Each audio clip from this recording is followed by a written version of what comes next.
Hello everyone, how you going? And welcome to 12 things that America could learn from Australia. Now obviously we've checked out Tristan before and he made a great video about some weird and wacky things, but now I just want to know what different countries can learn. So let's just see what he's got. Today I'm going to be going over 12 things that America could learn from Australia. Things. Pardon me if it is a I mean, I'm sure there are a few more and I'm sure there are a few park, different things that, you know, each country can just trade, but either way, let's just see what it's got. This goes way beyond just how to build a park, but really how to build like any nice public facility. If you look at the park right now, I mean, I can show you, there's this huge playscape just right over there. I'll show a picture of it. Actually, that looks awesome. Hang on a second, that thing looks awesome. Look at the slides, look at the, whoa, I've never seen all of those things kind of intermingled like that. I mean, I've seen the massive pyramid and I've maybe seen slides, maybe not like that, but either way, you know, I've never seen them all in one go. What a typical playscape in Australia looks like. I put some more pictures up just so you can see what a playscape in Australia looks like, but this picture right here is what a playscape in America looks like. Playscapes here are so much bigger than kids have. Definitely kind of just vary. I mean, the pyramid, the rope pyramid is just an absolute guarantee or an absolute must in every single one. But I must say, I've never seen a park to that extent. That is insane. That looks awesome though. Skate parks, for example. Skate parks here are in every city. They're awesome. They're huge. They're nice. Not the same in America. You know, a city might have one or two nice ones, but in Australia there are way more, and there are so many examples of great public parks or public facilities. Because actually a lot of people go, oh, the parks, they're getting worse and worse and worse as more laws are coming into place, and you know, they go, oh, they don't build them like they used to because kids just get injured and things like that. And so at least for him to be saying that they're actually pretty decent, that's good to hear, if nothing else. Have these things called lagoons. They're not really like lagoons, they're just public pools, but they call them lagoons. What? But check out how nice these things are. These are what free is pools he open to the public. They're about? Absolutely beautiful. Hang on a second, I want to take that back. Lagoons, but check out how that is nowhere in Australia that looks like that with those kind of palm trees, I wouldn't think. I mean, maybe up tropical way, but either way, he said he's in Melbourne, and so I don't really understand. There is nowhere in Melbourne that looking like that. Free pools open to the public, they're absolutely beautiful, and they're right in the city center. I mean, I've never heard about these either, but hey, sure. Brisbane also has a nice one. The parks here are so much nicer, and everything related to them is nicer. Oh, there's like free electric grills, maybe that was last time. Perfectly clean electric grills, and and free bathrooms. Like, God, I feel like this could have been like 5 points on its own. The second thing that America could learn from Australia is how to make a thing of coffee. How to make coffee. It's so fancy, it's so well done. I mean, yes, that is because we had a lot of immigration from, I guess, Italy and whatnot, just bringing over back in the 60s, I'm fairly sure, maybe a little bit earlier, but either way, yes, they just brought all of the coffee culture over, and then now Australia is, I'm fairly sure, the biggest per capita coffee drinkers in the world, and that certainly doesn't come without the fact that people are just so coffee snobs, you know, especially in Melbourne or really Sydney as well. I'm sure actually it's just all over Australia, but yes, we definitely know how to make a coffee, and that's because people just don't take anything less than perfection. Take a deep cup of coffee, they just put so much more like attention to detail. Look at that, you know, you get all the designs. I don't like it, but literally everyone who comes here, like Americans, non-Americans, everyone who comes here thinks Australia has the absolute best coffee in the world. Yep, and that is exactly why Starbucks failed, because they were the kind of just, I don't even know what to call it, but fast food coffee, and everyone just went, well, this isn't coffee, what are you talking about? We're used to like all of these cafes making real coffee, this isn't coffee, and so get out of here. There's like 2 in the country. Number 3, traffic circles. Traffic circles. Oh no, don't call them traffic circles, call them roundabouts. Everyone should know that they're roundabouts. Look at that thing, it just works so well, and we know from mini motorways that it works well as well. Here. You'll find them in neighborhoods, you'll find them in towns, you'll find them connecting big roads. Will it be traffic circles with like 2-3 lanes on them? There are so many like small stoplights that we have in America. That could be eliminated if we put a traffic circle there? Yep, literally, I don't know. I'm feeling actually it was Mythbusters that did the entire test. I mean, it took them a little while to get used to using the roundabout because no one had really ever driven on them before, but once they actually did, I don't know the actual numbers, but it was actually way more efficient than any traffic light could ever be. I mean, maybe obviously at very big intersections or different things, you definitely have a place for traffic lights, but either way, they're definitely just a very, very useful thing that just saves on electricity. Like, they're the most efficient thing in the world. You don't have to have all people and sensors and all those kind of things, and so yeah, they just make sense. You just slap a big old circle in the ground, and then there you go, everyone just follows the rules. It's great. Like, no joke, there's probably about 1/4 the amount of stop signs in Australia as there are in America because of the traffic circle, and also they just put a lot more like yield signs up instead of stop signs, so like if you don't have to totally stop, okay then. So wow, so the US is using both traffic lights and then stop signs a lot. Wow, yeah, no, that just really annoy everyone. No, just give me roundabouts and give way signs every day of the week over that. Alright, so the 4th thing I think America can learn from Australia is how to package and sell watermelon. What I mean by this is in America, like if you're buying watermelon, it's probably going to be like a full entire watermelon, or you can get like a little thing of like little like diced cubes of watermelon. And then the whole entire watermelon, it's like way too much for one person, and like honestly, I have a family of 4, and one watermelon is too much for our family usually. Here in Australia, usually when you're at the grocery store, you're going to see quarter melons, and they sell them by the quarter melon. This makes so much I mean, you can also get full melon, but yeah, a lot of the time you can also see quarter melons because, well, people just want to then immediately slice it up and then you just have I don't know, like you said, it's too much for one person, and I mean, even like a quarter melon can be plenty for a whole family for a lot of people. Since it doesn't cost more, it probably saves a lot of melon. You just, cut the melon, wrap it in some saran wrap, and then, sell it in force. There we go. The fifth... I mean, I do wish there was a different way to do it in terms of just plastic wrapping and whatnot, but either way, yes, I definitely have to agree in terms of just food waste. If people are going, oh, we just didn't manage to get through the entire watermelon, I guess we just have to chuck it out. Or you just get to buy a quarter melon and then it makes so much more sense. A little bit weird, but we could learn from Australia to not put so much water in our toilets. I don't know what it is about their toilets here, but I feel like they're just like way more advanced than our toilets. So in America, like for some reason, it's a really common thing. Like I was just used to like having water splash my butt. Well, here in Australia, their toilets just have a little bit of water in them. Your butt doesn't get wet. Alrighty then, look at that. Holy moly, I couldn't even see the waterline in the US toilet because it is so high. It just looks like it's just all, it looks like there's no water in it to me, but then you can see the waterline in the Australian toilet and it just looks so much, it just makes so much more sense. But no, just look at that thing. Honestly, I just don't understand. I don't know if it's because there's actually like a different design. Does it still have water that comes down from the top? Because that's what happens. Like there's a little bit of water in the bottom and then the entire cistern of the toilet then just actually just pushes, I don't know how many liters of water just down, and then that just gets rid of everything. But does that kind of immediately fill up the American toilet and then all that water goes? Like how does it work, or does that actually do both? Because that seems like a tremendous waste of water when obviously ours just worked fine as well. What, when you poop, there's no splashing going on. Yep.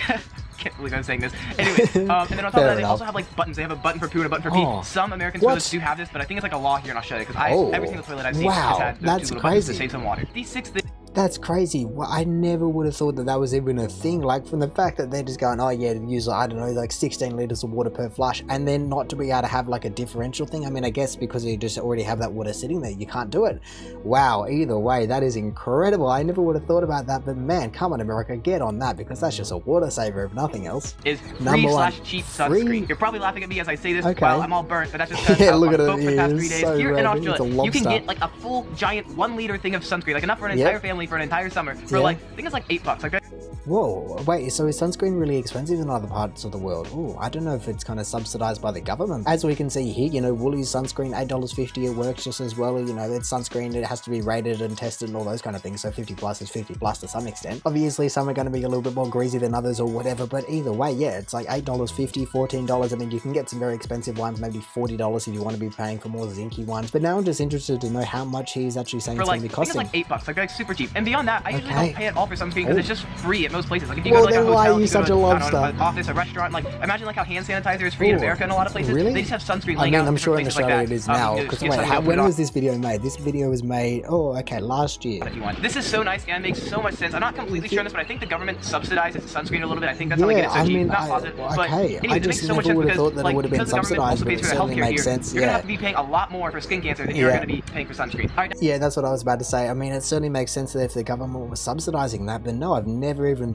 given it 2 thoughts because I just go, oh yeah, sunscreen, who cares? It's just like, it's pretty cheap. You just buy it and you just use it. However, but yeah, I would love to know what the actual amount is or how much it costs in other countries, because I just want something to compare to, because it's just always cheap for me. Now, the 7th thing America could learn from Australia is work-life balance and how to party. Work-life balance and how to party. They love to have fun. They love to get drunk. They party hard. Additionally, just kind of the culture here and in Europe, they get a lot more paid time off for vacation. Wait, did he say in the culture in Europe? Hard. Additionally, just kind of the culture here and in Europe, they get and in Europe. I thought he said here, the culture here in Europe, but no, the culture here and in Europe. Okay, he got off just very slightly with that one. A lot more paid time off for vacation. Typically, you get about 5 paid weeks off for vacation here. So that could be one of the reasons why they have a better work-life balance. But even when they're not on vacation, I can't remember how much it is in the States. I think it was only 2 weeks. And then in Europe, it's something like, I don't know, 8 weeks or at least 6 weeks. I don't know. Like, I'm fairly sure that we're just a little bit lower than the rest of mainstream Europe. But yeah, either way, it certainly is like a direct correlation. And there's even been studies like people that have more work-to-life balance are actually just perform better and are more efficient at work. And so it doesn't really make sense. You know, these companies that they just drive like slave machines because they're just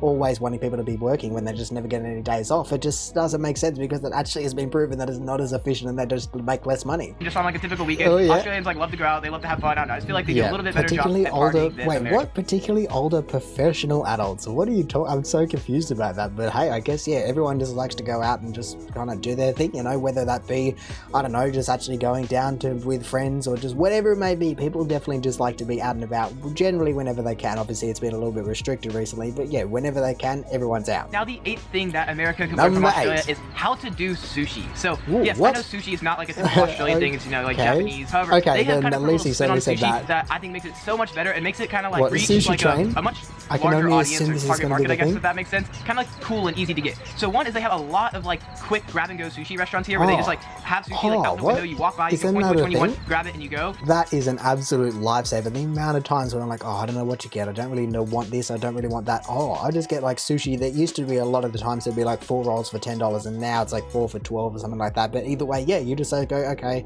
I'll have 2 of those and 2 of those or whatever it may be. And then you just go. They're so convenient. So yeah, it blows my mind that isn't a thing in other parts of the world. Cut up like it is in America. The sushi comes in a roll like this. So you can get a couple rolls, grab them, and then it's kind of like almost eat them like a sandwich.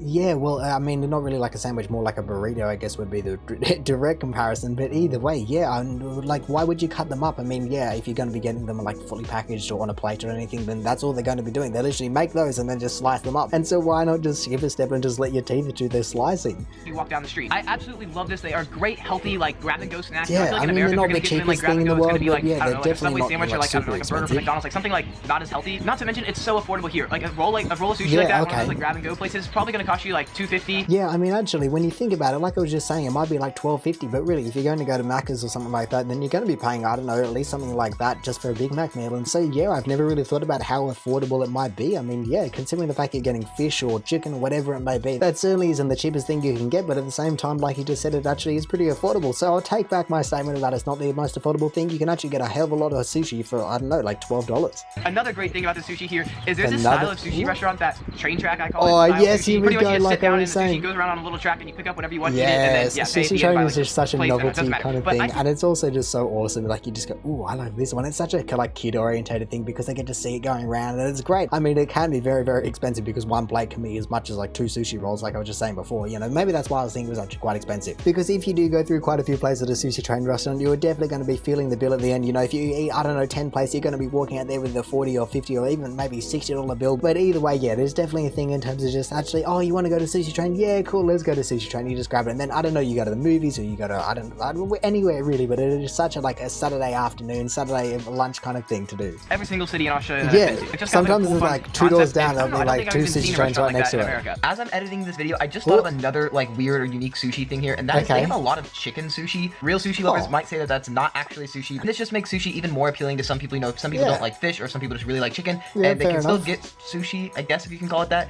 without just having like fish chicken or crab and rice and whatever. Alright, the 9th thing, America. Fair enough. I mean, like I said before, you know, you can get fish or chicken, whatever. I mean, I'm fairly sure even in Japan you can get some sort of chicken sushi. I mean, I don't know if there's actually kind of a name for chicken sushi, if that's even a thing, but either way, I'm fairly sure you can get something that is somewhat resembled chicken sushi, if that even makes sense. And then from there, yeah, like you said, it's just so much more accessible or open for people's tastes. You know, I usually get like a salmon and avocado and then a chicken teriyaki, and just like I said, if I'm getting 4 rolls, I get 2 of each and then just go about the day. It's awesome. So yeah, I mean, it certainly makes sense. Why not just offer more variety? So how to run a DMV? You know, like the place where you go to get your license to get like your car registered, like the government horror office, stories like, about this in the US. That you go to get all your car stuff worked out. In America, we call it the DMV, the Department for Motor Vehicles or something like that. Oh, okay, anyways, so that's what it stands for. I know in Victoria they call it like Vic Roads, and then I know in Queensland they call it something else. So it's different in every state here. But that is the place where you go to get like stuff for your car, get it registered and all that stuff. It is so amazing in Australia. Like, I mean, I have to admit, from all the horror stories that I've heard about the American DMV system, whatever you want to be calling it, it just sounds like a place that you go to die. But no, then as he said, obviously, I guess I don't know what it was at Vic Roads in Victoria, and then in Queensland it was something else. But in New South Wales, it has actually just gone through a few name changes over the last few years. It was originally the RTA, Roads and Transport Authority, and then it went to, I don't even know. But now it is just Service New South Wales, and then so yeah, just everything gets funneled through there. So you have like maritime, you have roads, you have, I don't even really know, but you have so many different things through there, and it just handles everything. You walk in, you get your ticket, you wait a sec, you just go through. It's been really updated. It used to be a little bit more, I don't know, but when I think about the old Service New South Wales or whatever you want, RTA,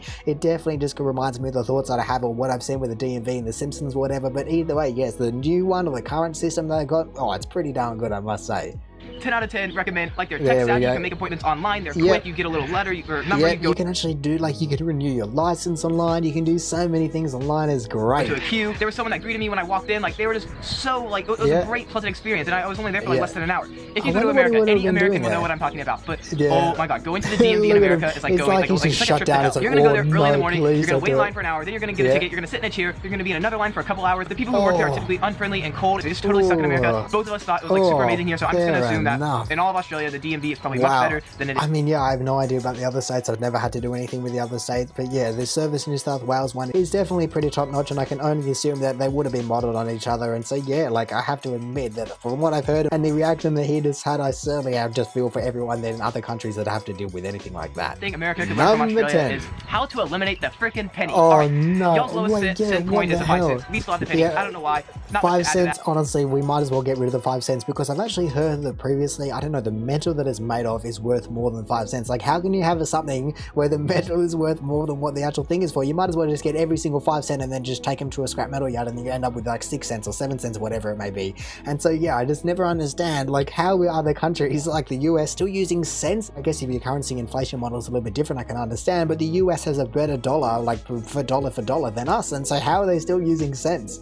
That we just need to take after you and they just have to get number rid 11, of it. And this is probably the most important one of the entire list, and that is number we need to learn 11. how to breathalyze like you do in Australia. When I was in Victoria, y'all had these big old giant buses that are all over the road at all times of the day, just randomly going, and they breathalyze, and they like shut a road down, and they breathalyze every single car that goes by. Yeah, well, 2 p.m. in the afternoon, 10 one. a.m., like 4 in the morning. You've no idea when they're going to be there. They're just there, and they breathalyze everyone. And yeah, it's a great way to catch people who are on drugs or drinking and driving. Alrighty then, well, to explain that entire thing, it's called an RBT, and then in terms of drugs, it's now called a, what is it, a RDT, random drug test. And so that stands for random breath test and random drug test, and they just literally, it doesn't do every single car, but they literally just have a police officer just waving down people, like some people get to go through and some people get kind of taken into a little side street or whatever it may be, and you just have to get randomly breath tested. You know, it might be a count to 10, it might be a blow into a tube, but whatever it may be, is just a way for the police to just randomly, literally randomly just kind of select people and go, have you been drinking? Do you have anything of this in your system? And go, oh, well, you get out of here, you're losing your license, you're fined, whatever it may be, because especially because we have demerit points, we have, you can't be over 0.05 BAC, like blood alcohol content. That is our maximum legal limit, and so if they are just testing for that, and if you're over, you are absolutely done for. Don't even get me started on double demerit point days, because you're just absolutely, like, you might as well just go to jail at that point. But either way, yeah, it certainly makes sense. I mean, a lot of people don't like it, obviously, because they're trying to, like, do the wrong thing, but yeah, I can certainly understand how from an American coming over here, if you're a little bit scared about all the drunk drivers, or I don't have no idea, but I can certainly understand how it, you know, people don't drink and drive as much as they probably would, just because of the RBTs or the fact that they could be caught or will likely get caught because of it. I think America could learn from Number Australia 12, here we go, the final one, should, like, the take your slang and adopt it to America. No, like, y'all slang is like great, it's like a huge part of Australian culture. It's just who you are, you know, in Australia. In America, our slang's kind of shit. Like, we just, I don't know, we don't have good slang. We don't say that. I mean, it kind of is. Anyways, America, we need to up our slang game, because here in Australia, they have so much slang. And if you want to learn some Australian... I mean, I'm fairly sure we're the slang capital of the world, if that's even a metric that you can measure. I have no idea, but the UK certainly has a whole bundle of their things, and I'm fairly sure that America, and even like state to state, has a whole bundle of things, but you'd never be able to kind of conglomerate them all into one nation, which is also exactly what we basically do. Like, ours is virtually just nationwide. You can say the slang and everyone's going to understand what you're talking about. And so yeah, I can certainly understand what he's talking about. If you're just kind of coming over here, you're just hearing all these new words and you're going, oh, why can't we have a bit of that? You know, the grass is always greener on the other side. But no, either way, I'm sure that America has their own slang, and really I know that they do. He's even used a little bit or whatever it may be. But let's be honest, when it comes to the crunch, competing against Australia in a slang war isn't going to be the best thing for your health, I reckon. But there we go, that is going to be the end of the video. Look at that, he's got plenty of other videos. Man, I can't wait to check all of those out, because really every single one he does is just great. It's informative, you know, like you just go, oh, I never had any idea, and I never would have thought about that, but it just makes so much sense. And so yeah, make sure to check out the original video down here, 12 things America learned from Australia. But yeah, like I just said, that was a great concise little video right there. Besides the fact that it's looking like an absolute lobster, he definitely brought about a whole bundle of points that are just very concise, and it really just helps to put everything into perspective. You know, I never would have thought that our parks were that great, and really everyone just always goes, oh, our parks used to be so much better, but hey, he seems to say that they're great, and so yeah, it just helps you go, hang on a second, it's actually not the worst thing in the world where we live. But anyway, in saying that, I reckon I'm going to call it there. So thank you for watching this video. If you did enjoy it, make sure to do the YouTube algorithm things down below. Other than that, if this is the first video of mine that you're watching, then make sure to check out the last one that we saw of Tristan, which was, I'm fairly sure, 10 or 12 weird things about Australia. Or hey, maybe you even just want to consider subscribing so that you don't miss another one of these in the future. But all in all, have a one, and see ya.